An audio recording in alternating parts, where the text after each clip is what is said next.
So this would be a very simple model, because I'm going to do it in just a couple of minutes here. So we're going to assume you're a college student who manages to be absolutely penniless, which is most college students I've ever encountered. That's a fairly good assumption. And you know, you're graduating from college and you've been listening to old Professor O'Brien and realize that I'm really supposed to be putting aside some money for my old age. So you start off with nothing. So I'm going to put in equals, and then I'm going to put in the cell reference of H2, because that's where my initial amount was. And it says, okay, fine, that's a 0. I understand that.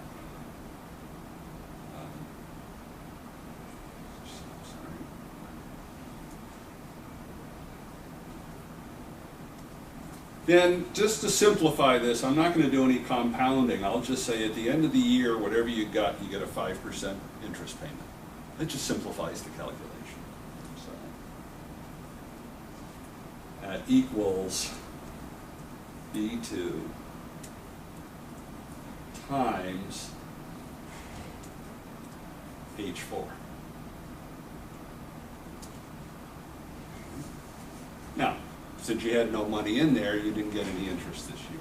But because you listened to your old professor, at the end of the year, December 31st, you stick $1,000 into your account. Which means at the end of the year, you have whatever you had at the beginning of the year. But I didn't put in equals, did I?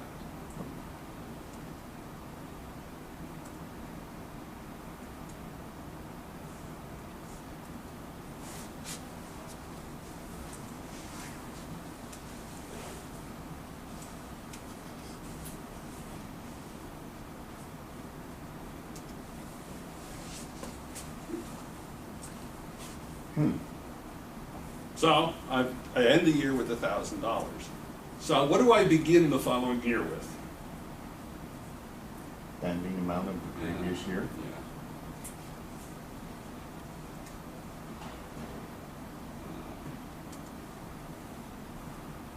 The contents of V2. Right.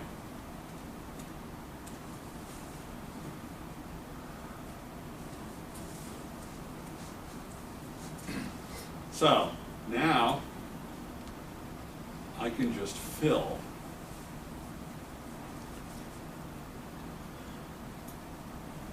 now. Initially, you're not going to see anything. Why? Because when I go here, it's now pointing to E3, which has nothing in it, and now it's pointing to.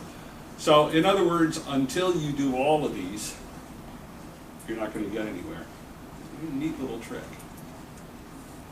I can select all 3 of these instead of doing it one at a time.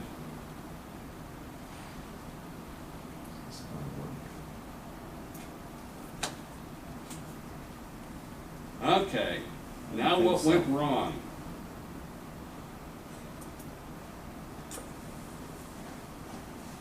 So I click on this, B3, that's what I want. H5, well, H5 is down here. Well, that's not right. Well, this is where we make use of the distinction between absolute and relative cell references. All right? I have a cell that reference that I do not wish to change. When I click and drag, normally the default is increment your cell references by 1.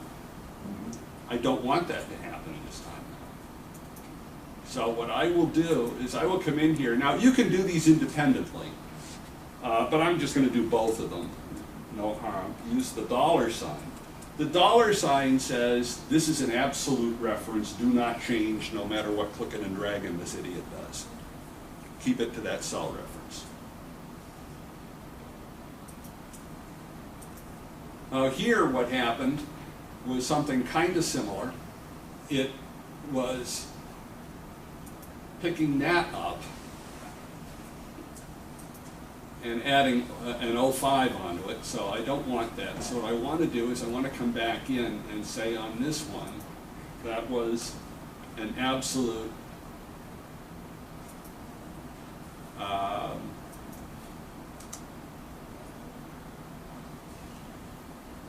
H3.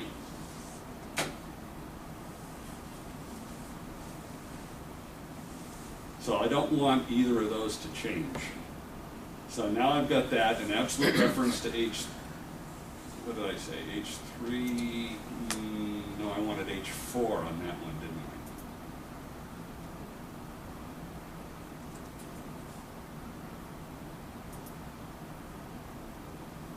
I? All right, and then I wanted H3. Okay, let's try that again.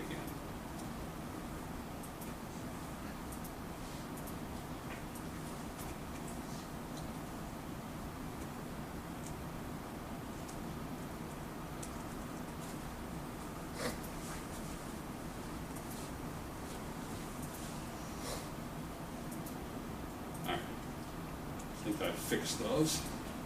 Now I'll just fill these again. There. That looks a lot better. So, I now have something that is going to tell me, based on a very, very simplistic model, you know, I've got some sort of investment account that gives me 5% a year. I add $1,000 a year. What do I have at the end of 40 years? I can come down, take a look, and say, well, 127,000. All right, now, that's not bad. I can do stuff with this. And so typically, what I would do is point out that, you know, if you decide to wait 10 years to get started, what you have to do is go to the bottom of this list and go back 10 to find out what you wind up with. You know, it's the when you wait 10 years, you lose the biggest 10. And when I was teaching economics, that was a useful lesson. But what I want to do is explain what-if analysis, why all of this matters. I can just copy this entire sheet. And to do that, I just hold down the Control key, click on the sheet name, and pull it over, and I get sheet 2.2. 2_2, actually. So I want to go back and make sure I understand what all of these things mean. So if I right-click on the sheet name, I can rename. So I'll just call that the base. And I'll right-click on that and rename it. So let's call this the more saving model. Now all I have to do at this point just make one change. So I'm going to say, what happens if I save 2,000 a year instead of 1,000? With that one change, because I constructed the model the right way, the entire thing recalculates.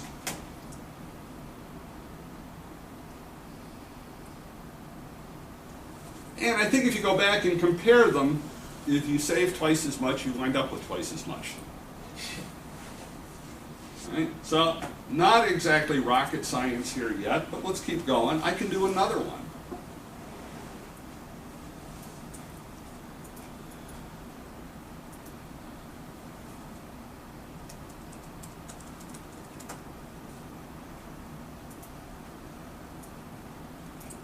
So instead of changing the amount I save, let's change the interest rate. And that almost quadruples the amount of money instead of doubling. So when I was teaching my students, it was, the moral of the story was, you can save smart or you can save hard. And save hard is just trying to pile up money in a low interest account. Saving smart is find a way to get a high rate of return. But what we're trying to establish here is if you build the model the right way, the what-if analysis becomes so simple. And this is why, you know, I could go through, I click on any of these cells, all I'm ever going to see is cell references of some kind. So that's why I would say to my students, I'm going to start clicking on all the cells and see what you got in there. And if it's just a number, you lose a point. Because I can't do this unless I build the model the right way.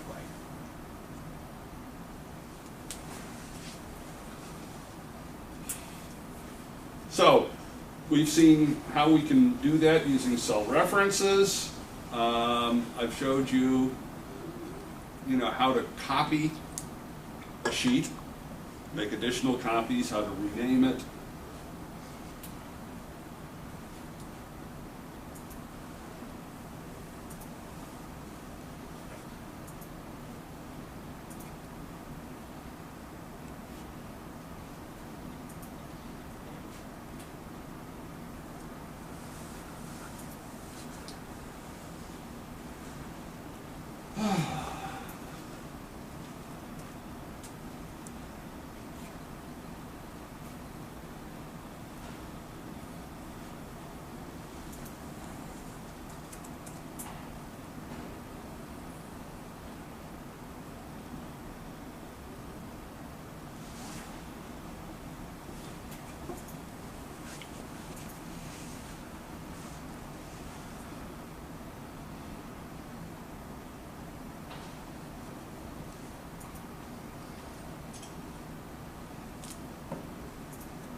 Now, other things you can do.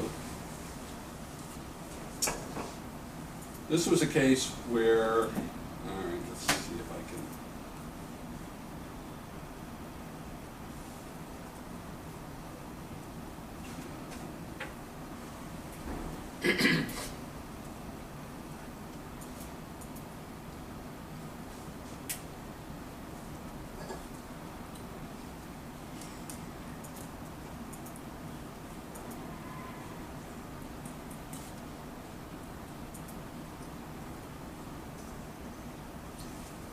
Quicken has all the formulas all set up for the financial. That's what Quicken is using, a spreadsheet, but they already got all the formulas set up, right?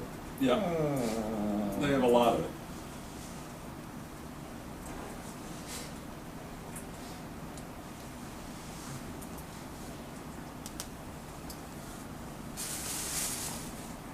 I think Quicken. No, it's not letting me.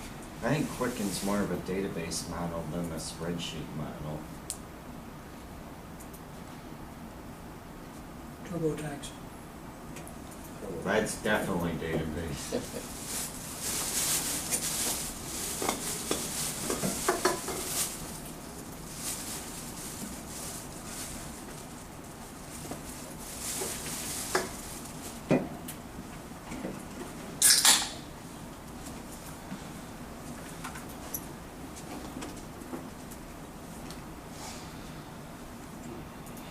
Okay. I think maybe we're about done. They have a database and that's got, what's the abbreviation? OD what? C? ODB, I think. ODD? B. Base. Base. Do they, TeamViewer, do they have one for Linux too? Anybody know? I think they do have a team viewer for Linux. They don't have login for Linux. I think they do have. So if one person's got Windows TeamViewer, another person has Linux TeamViewer, I'm pretty sure.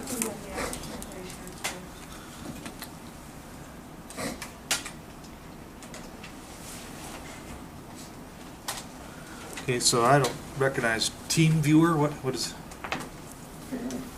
you haven't heard of TeamViewer? No. It's a remote desktop application. Okay, remote desktop application. That's strange, because I've heard of it, and it's only related to Ford's, our guys getting into Ford databases. To see the drawings for the parts. But I heard it's getting phased out, so, Team viewer, for Fords, they went with something else. there's a lot of them. Looking at ENC, that's all. Yeah. There's quite a few of them out there. Yeah.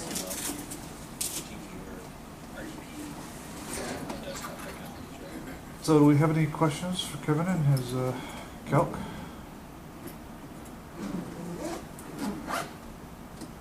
I mean, I could keep him here all day talking about calc and various questions I have about it. So we're kind of comfortable with the basics that he's provided. And all right, thank you. Well, you'll find a lot more if you go to my website. And what was your website? ahuka.com. Okay, great. Thank you very much. The first screen you started off with had those. Yeah. Okay, great. Thank you.